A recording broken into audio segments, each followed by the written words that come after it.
So here is the second part of my altered playing cards for December. I'm so running behind on all this, but here we go with card number 4.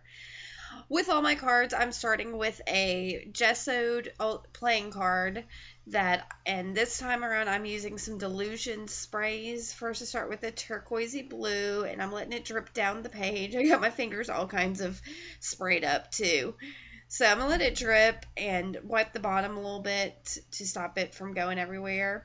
And that dried a bit before I moved on and used a yellow spray and did the opposite side of the card and let it drip again. And it kind of melds in the middle and you get a green background. So as you do with primary colors, it makes something else. So I dried that up before going on to the next step, which is doing some stencils. So I'm starting with this viney stencil that I got from Michael's in a pack of 4, and a lime green acrylic craft paint. And I'm using a cosmetic sponge to apply the paint. That's the best thing I have found and the cheapest to apply stencils. So it works great for me, and I'm not going to stop doing it anytime soon. So once I get that applied, you don't see a whole lot of the stencil, but it makes enough of a difference to make me happy.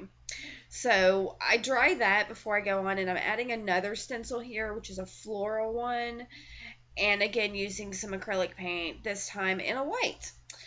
And I really like how this one comes together when it, that stencil's kind of weird because it's, I don't know, you get the reverse of it. But it turns out really well using it on the whole card like that, and makes a really pretty image, so you can kind of see those vines from behind it. After that, I dry again before I get out the pieces I'm using for the focals. I've got a chipboard piece that's kind of a, what do you call it, flower arrangement, and then a sticker from Sizzix that I got at Tuesday Morning that says Dream Big on it that really goes well with that chipboard piece. So they're going on this card together. From there, I've got some border stamps, and I cannot tell you who those stamps are from. I think Stampabilities, but I hate to say that it is, and I may be wrong. But I'm just using a loop-de-loop-de kind of stamp and some black stays on. And I'm going around the card with the border stamp, and then I'm going to lay down a piece of paper so I don't overlap the border stamp any. And I use that technique in a couple of these videos in this series, so I'm sure you'll see it again here. So the Dream Big sticker is a sticker, so it's going to go on fairly easy. But to get the chipboard on there, I'm using some E6000. You'll see it here in a second. That's in a little tiny container. Now, I love these little tiny E6000s. I highly recommend them, and I can bet you that little bouquet chipboard piece will never come off of that card. So with the adhesion of that, that's pretty much that whole card, and you're going to get a better look at it here in a second. Here we go. And we're going to move on here to card 5 in just a second.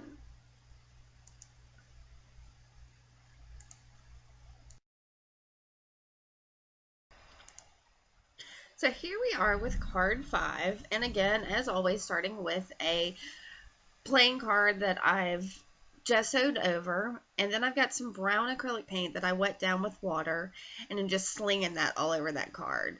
I decided I needed some sparkle to it, so I added some gold acrylic paint and mixed it in with the brown to think, oh, it'll add just a little touch, but it really wasn't near as sparkly as I wanted, so I just added it straight on the card right there. And smoosh that around a bit until it gets how I want. And I dry it up, and you can see some of the lines from the gesso in there at that point, but that's fine. It's texture, it's accent, it's whatever. So I've got some, then I get, even though I've added the gold, I still want more metallic, so I've got some copper metallic paint and a stencil that I'm going to put this, you'll see in a second, this kind of grungy-ish, it's kind of like a plastic canvasy type thing, but grungy. And just add that on there with, again, a cosmetic sponge, because they work awesome. And so once it's on there, you'll see it. There's just a bit of a sparkle and shine. It's great. So I let that dry for a second while I get out some some stamps from Seven Gypsies. I'm applying these onto an old CD case because I want it to be a fairly large area. These are kind of small stamps, so I'm picking out several of them.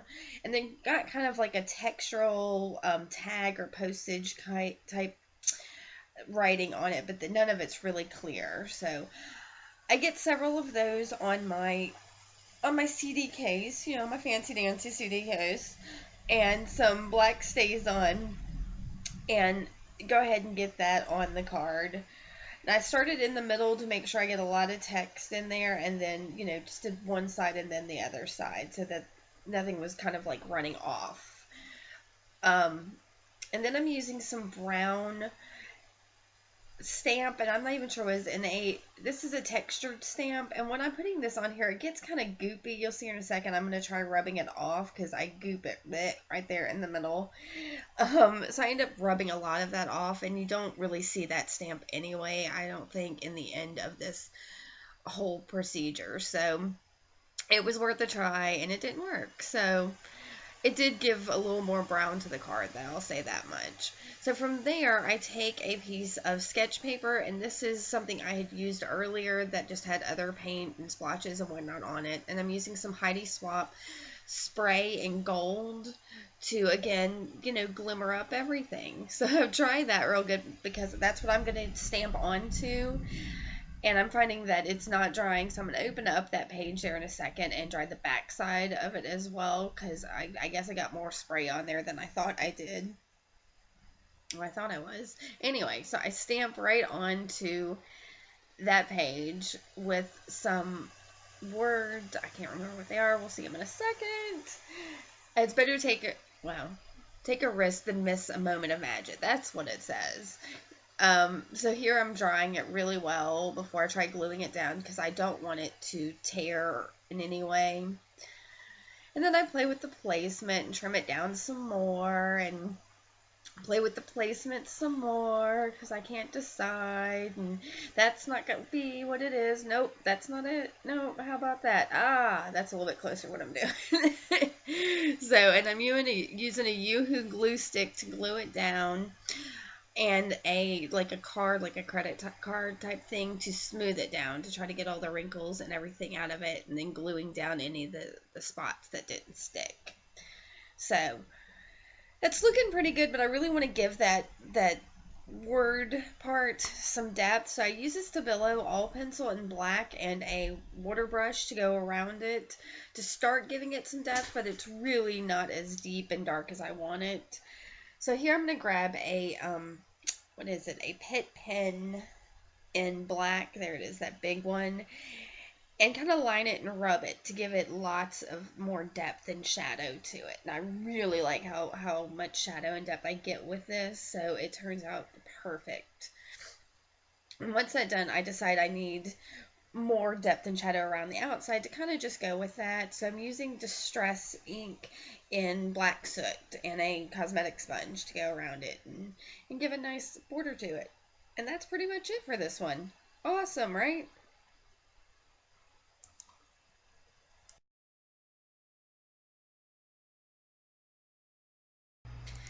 So finally we're coming to the last card of this set, and I'm starting again with a gessoed playing card and some really bright acrylic craft paints. I think I did that because the person I was swapping with really liked bright colors, and what I'm trying to do here, and I'll go ahead and tell you, is I believe she liked sewing and stuff like that, so I was trying to make a quilt kind of pattern with it. So I'm doing some blocks to make it kind of look patchworky. It's in the end, it works out okay, but it's not fabulous. I do like the technique, and like that I tried to do this. It was something out of my comfort zone, but it comes together okay. You see me playing around with it, and I'm trying to dry between it so none of the paint smears and mixes and makes mud in the end. It was a fun little thing. It's not great. It's I don't know. I can keep putting myself down about it, but I really like the colors I used in this. So I'm just putting the squares in as best I can, alternating the colors. I was trying to get so none of them touched themselves. So that's why it's kind of wonky there. And but it worked the way I wanted it to. So that's coming on, and I'm going to dry it here in just a second, because the next step I'm going to use some stamps. It's a Bow Bunny stamp pack that has some border-like stamps, some thin stamps that look like sewing machine stitches. And so I'm going to get that along those lines in there to, give it more of a sewing feeling to it. And I'm going vertically in this, and because my lines are really wonky, so I have to kind of do them individually, and they still don't match up quite right. But it's supposed to look kind of handmade, so that's fine. It's whatever. And here I'm using some paper to block off the area so I don't overlap the stamps. And it took me a second to find my paper, but it goes on there real quickly. And I'm using it stays on black like I do with, I think, pretty much all the stamps in this series. So once that's on there, I pull out some stickers, and this one has some buttons. It looks like a button card on there, as well as some washi tape with what looks like sewing scissors on there. So I put that down along the bottom, and I'm using some Teflon scissors to trim it off and save the pieces because I can use it on something else. So from there, I stick on the button card looking thing, and I'm going to edge it with a Stabilo all pencil in black, and then wet that down with a water brush. Now I rub it here in a second once I get it wet, and that kind of makes the lines a little wonky, and I'm not real happy with that. If I could go back and redo that, I think I would have perfected it a little bit. So this is not my favorite card of the bunch, but I think it went with what my partner likes, and I'm happy that I was able to find things in my stash that went with that. So here I'm using a Tim Holtz Chit Chat sticker that says "Make It Happen." So I'm just sticking that straight on the card, and I'm going to use a white pen to go around it to make a little frame. I think I tried a jelly roll pen first here, and it doesn't work so great, so I end up pulling out my Stabilo, Signo, that I should have used in the first place. So once that's done, the card is done. And here's some closer looks. So thanks for checking these out. Give me a thumbs up, like, subscribe, whatever, and let me know what you think. I appreciate it. Bye.